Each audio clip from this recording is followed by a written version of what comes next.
یہ بھی عالم ہے میری عطا سے، یہ بھی باخبر ہے میری عطا سے، یہ بھی جانتا ہے میری عطا سے، یہ بھی طاقت رکھتا ہے میری عطا سے، اور اس کو بھی میں نے قدرتوں کا مالک بنایا ہے اپنی عطا سے۔ یہ میرا بھیجا ہوا ہے، یہ رسول ہے، بھیجا ہوا ہے، محمد الرسول اللہ، محمد اس کے رسول ہیں صلی اللہ علیہ وسلم۔ تو رسول آ کر اس کی خبر دیتا ہے، رکھتا ہے تو دیتا ہے،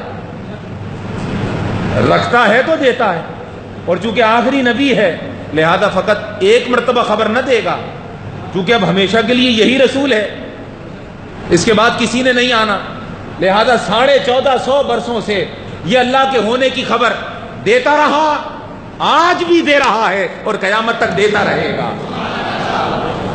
اس کے بعد کسی کو ہونا نہیں۔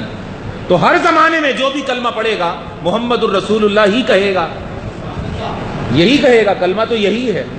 تو جب کلمہ یہی ہے تو جس کا یہ کلمہ ہے وہ بھی یہی ہے، اس میں کوئی کمی واقع نہیں ہو گئی۔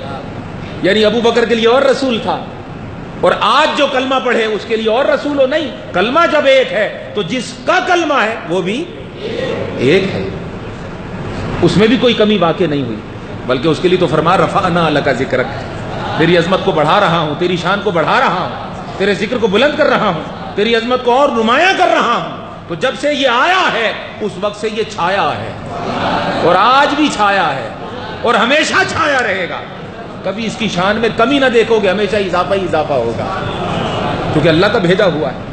تو اللہ نے کہا یہ میرا رسول ہے اور محبوب ہے، اور رسول نے آ کر کہا جس کا میں بھیجا ہوا ہوں وہ میرا بھی اور تم سب کا معبود ہے، معبود ہے۔ معبود نے کہا یہ محبوب ہے، محبوب نے کہا وہ معبود ہے۔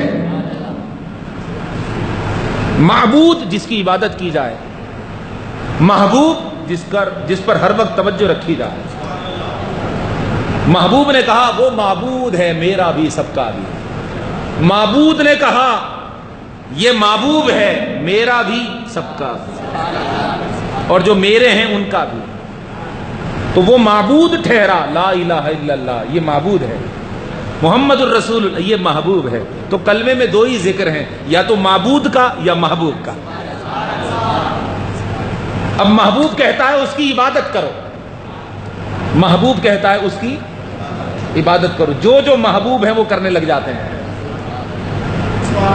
جو جو محبوب ہیں وہ کرنے لگ جاتے ہیں۔ محبوب کہتا ہے کہ معبود کی عبادت کرو، معبود کہتا ہے کہ محبوب سے محبت کرو۔